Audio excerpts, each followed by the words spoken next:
Lifestyle theory इसकी basic assumption ये है कि it increases the exposure to criminal offenders और द क्रिमिनल्स।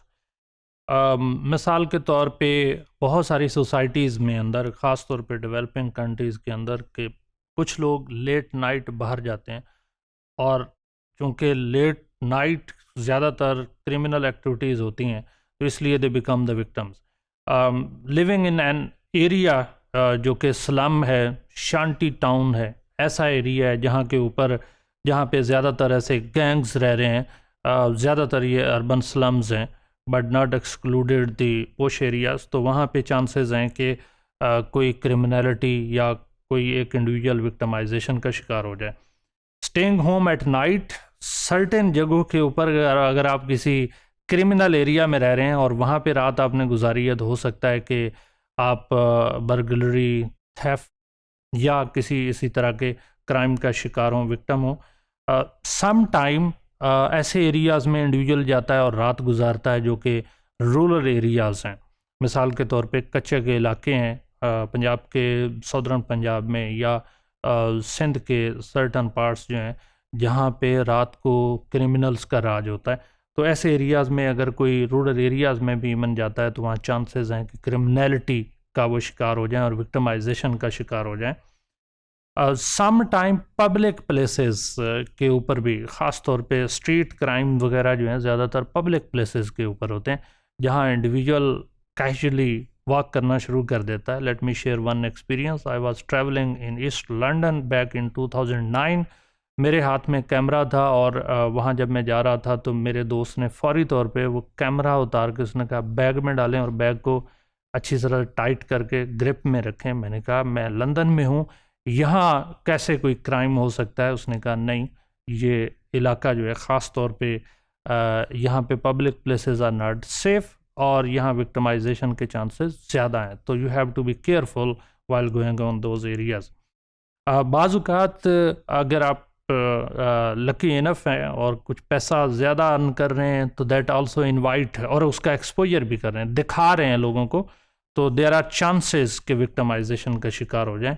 और इवन बहुत सारी ट्रेडिशनल सोसाइटीज़ में getting married in love with the love marriage, this also encourage victimization especially in rural areas. तो although के वेस्ट के अंदर शायद उसके केसेस कम हों, लेकिन हमारे जो डेवलपिंग कंट्रीज़ हैं और उसमें भी साउथ एशियन कंट्रीज़ में ऐसे इंसिडेंट ज़्यादा होते हैं जहाँ पे लव मैरिज की बेस पे ऑनर क्राइम के नाम के ऊपर लोगों का या इंडिविजुअल्स का कत्ल हो जाता है और विक्टिमाइजेशन हो जाती है। इसके अलावा बाज़-औक़ात आप सर्टेन ग्रुप को रिप्रेजेंट करते हैं जो कि वल्नरेबल होते हैं और चांसेस हैं कि उस ग्रुप में मसलन विक्टिमाइजेशन, ख़ास तौर पे ट्रांसजेंडर्स के हवाले से मैं बात करूंगा कि हमारी सोसाइटी में unfortunately they are more victim, they are vulnerable.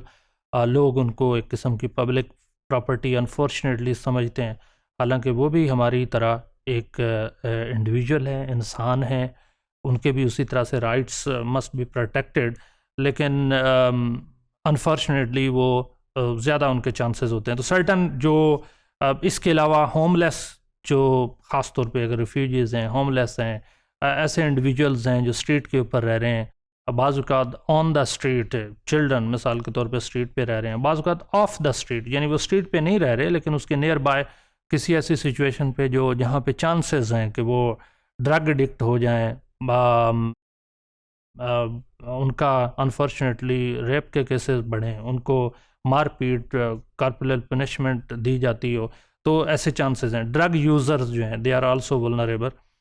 तो ये विक्टिमाइजेशन यानी वो सर्टेन ग्रुप को अगर आप रिप्रेजेंट करते हैं जिसमें मिनॉरिटीज़ हो सकती हैं, जिसमें होमलेस चिल्ड्रन हैं, होमलेस इवन अडल्ट्स हैं, तो there is chance that they become the part of the victimization. बाज़-औक़ात स्ट्रीट लाइफ एक्स्ट्रा जो है वो लोगों को एक्सपोजर दे देती है। मिसाल के तौर पे एक इंडिविजुअल, ख़ास तौर पे छोटे बच्चे, हमने देखा होगा कि बाज़-औक़ात दौड़ते हुए रोड क्रॉस करते हैं या स्ट्रीट क्रॉस करने की कोशिश करते हैं तो अनफॉर्चुनेटली किसी गाड़ी का विक्टिम बन जाते हैं या कोई इंडिविजुअल उनको अगवा के केसेस हो जाते हैं। तो ट्रैफिकिंग के केसेस हो जाते हैं, तो ये स्ट्रीट लाइफ के अंदर वुल्नरेबिलिटी बढ़ जाती है। और बाज़ औक़ात आपकी दोस्ती हैं, पीयर्स जो हैं वो किसी तरह से डेविएंट एक्टिविटीज़ में इन्वॉल्व हैं और आप डेविएंट पीयर्स की वजह से विक्टिमाइजेशन का शिकार हो सकते हैं।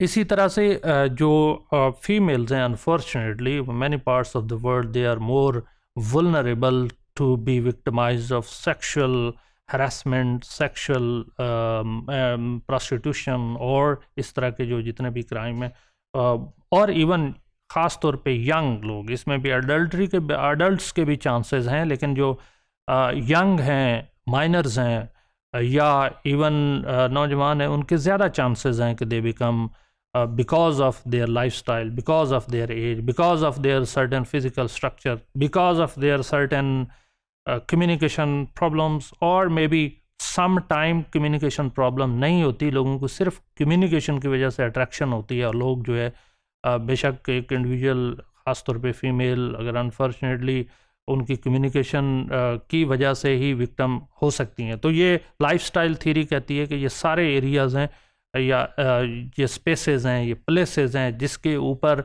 सर्टन लाइफस्टाइल आप अडॉप्ट करते हैं तो चांसेस हैं कि विक्टिमाइजेशन का शिकार हो जाएं। इसके ब्रॉडर जो है वो दो एस्पेक्ट्स हैं, एक कॉलेज लाइफ की बात की है और दूसरा आगे आएगा, मैं वो बताऊंगा कि जो पब्लिक स्पेस पर लाइफ है उसके ऊपर बात की। तो ब्रॉडर हैं, बाज़ औक़ात कॉलेज के अंदर भी कुछ स्टूडेंट्स या कुछ female girls and as well as male girls वो खुद ना सिर्फ परपिचुएटर्स होते हैं बल्कि विक्टिम्स भी होते हैं। तो वहाँ पे जो विक्टिमाइजेशन का प्रोसेस है उसके चांसेस ज़्यादा होते हैं। वो ना सिर्फ एक दूसरे के साथ लड़ाई झगड़ा करते हैं, but due to their personality trait that could be attraction, उसकी वजह से चांसेस हैं कि some people may have more propensity to become a victim because of their lifestyle or because of their appearance on a place or their visibility on a certain place. बाज़ औक़ात parting girls, ख़ास तौर पे ये western phenomena है कि जहाँ पे ज़्यादातर रात को ख़वातीन नाइट क्लब्स में मर्दों के साथ जाती हैं, तो there is more chances that they become the victim, या बाज़ औक़ात वो ड्रग्स लेते हैं तो उसकी वजह से, या रात को नाइट में हैंग आउट्स के लिए यानी बाहर घूमने फिरने के लिए जाना है तो वो विक्टिमाइजेशन का शिकार हो सकती हैं। ये ख़ास तौर पे ख़वातीन के लिए ज़्यादा है, but it does not mean कि males are exception, they could also become a victim of hate crime. ख़ास तौर पे रेसिस्ट जो हैं वो अगर रात को उन्हें कोई माइग्रेंट कोई इंडिविजुअल नज़र आ जाए तो जो वाइट रेसिस्ट हैं यूरोप के अंदर वो अटैक करते हैं। But this is not only the European phenomena, this could happen anywhere in the world कि रात को कोई बाहर निकलता है और उसको किसी भी तरह के हेट क्राइम हो सकता है, क्राइम अगेंस्ट प्रॉपर्टी हो सकता है, क्राइम अगेंस्ट इंडिविजुअल हो सकता है, तो दे कैन बिकम विक्टिमाइज। ख़ास तौर पे नंबर ऑफ़ स्टडीज़ हाईलाइट्स ख़ास तौर पे कि जी अगर इवनिंग में कुछ क्लासेस हो रही हैं, ऑन कैंपस हो रही हैं, so there is more chances that a person become victimized. Although it does not mean that the evening classes are really bad, but it is just to sensitize, to understand, because certain studies are indicating that there is more propensity to become a victim in the evening programs. दूसरा जो है वो criminal lifestyle, यानी पहले हमने college lifestyle की बात की, अब क्रिमिनल लाइफ। कॉलेज लाइफस्टाइल से मुराद ये है कि एजुकेशन इंस्टीट्यूशंस के अंदर भी हो सकता है या ओवरऑल लाइफस्टाइल के अंदर भी, not limit to only education institutions. तो जो क्रिमिनल लाइफस्टाइल है उसमें बाज़ औक़ात लोगों के सर्टन गेटअप्स होते हैं और वो उस गेटअप्स के अंदर वो अपने आप को उस गेटअप को प्रोटेक्ट करने के लिए भी वो वायलेंस की तरफ जाती हैं और विक्टिमाइजेशन का प्रोसेस ज़्यादा हो सकता है। ये डेविएंट बिहेवियर है और इसको क्रिमिनल लाइफस्टाइल का नाम दिया गया है। ख़ास तौर पे अगर कोई इंडिविजुअल्स ऐसे हैं, मिसाल के तौर पे हमने देखा होगा कि certain locals, some peoples are labelled, और अडल्ट्स भी हो सकते हैं और यंग भी, कि उनको कहा जाता है यार ये बड़ा गुंडा है, ये बड़ा बदमाश है। वो बेशक ना वायलेंट हो, उनकी अपीयरेंस या लाइफस्टाइल से वो नज़र आ रहे होते हैं दे आर वायलेंट।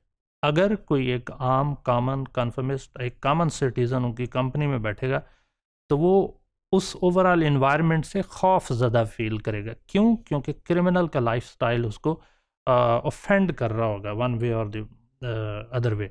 और जो उसमें कैरियर क्रिमिनल्स होते हैं वो रिटेलिएशन पे ज़्यादा बिलीव करते हैं कि कहीं आप ऐसी जगह पे हैं जहाँ क्रिमिनल सारे इकट्ठे हैं, एक दूसरे से लड़ झगड़ रहे हैं, तो हो सकता है कि आप भी कोई सर्टन इंडिविजुअल आपके ऊपर वैसे ही अटैक कर दे। उसे नहीं पता कि आप किस ग्रुप की तरफ से हैं, आप किधर से हैं, लेकिन वो आपको मार धाड़ शुरू कर दें। तो लाइफस्टाइल थ्योरी में हमने देखा कि इसमें लाइफस्टाइल, स्पेस, जगह ये बहुत इम्पोर्टेंट है। इसके अलावा इसके दो मेजर एस्पेक्ट्स हैं। एक है कि आप सर्टन प्लेस पे हैं जहाँ पे चांसेस हैं कि आपके लाइफस्टाइल की वजह से या आपकी सर्टन प्लेस की वजह से आपको किसी एक एक्शन के आप विक्टिम बन जाएं। और दूसरा है कि क्रिमिनल लाइफस्टाइल इटसेल्फ प्रोवोक करता है बहुत सारे इंडिविजुअल्स को कि वो खौफज़दा हों और वो ऑफेंसिव फील कर रहे हों, या लाइफस्टाइल की ही वजह से लोग जो है विक्टिमाइजेशन का प्रोसेस बढ़ जाता है कि सर्टेन वेज में। अगर एक जो है वो मिसाल के तौर पे जिस इंडिविजुअल को गुंडा कहा गया वो एक जगह पे बैठा है तो लोग उससे ऑफेंसिव फील कर रहे हैं, उसके साथ हार्ड वर्ड्स या उनके साथ कोई ऐसा एक्सचेंज ऑफ हेट वर्ड्स हो जाए या एक्सचेंज ऑफ सिवियर वर्ड्स हो जाए, गालिम गलोच हो जाए, तो उसकी वजह से लड़ाई झगड़ा शुरू हो जाए और उस लड़ाई झगड़े की वजह से कुछ लोग विक्टिम बन जाए। वो इंडिविजुअल्स भी बन सकते हैं, वो जो इंडिविजुअल जिसका लाइफस्टाइल ऐसा है वो भी बन सकता है। यानी इसका मतलब ये है कि परपेचुएटर्स भी विक्टिम बन सकते हैं विक्टिमाइजेशन के। तो ये ओवरऑल लाइफस्टाइल थ्योरी ये कहती है कि सर्टेन इंडिविजुअल के लाइफस्टाइल प्रोवोक और enhance the chances of victimisation.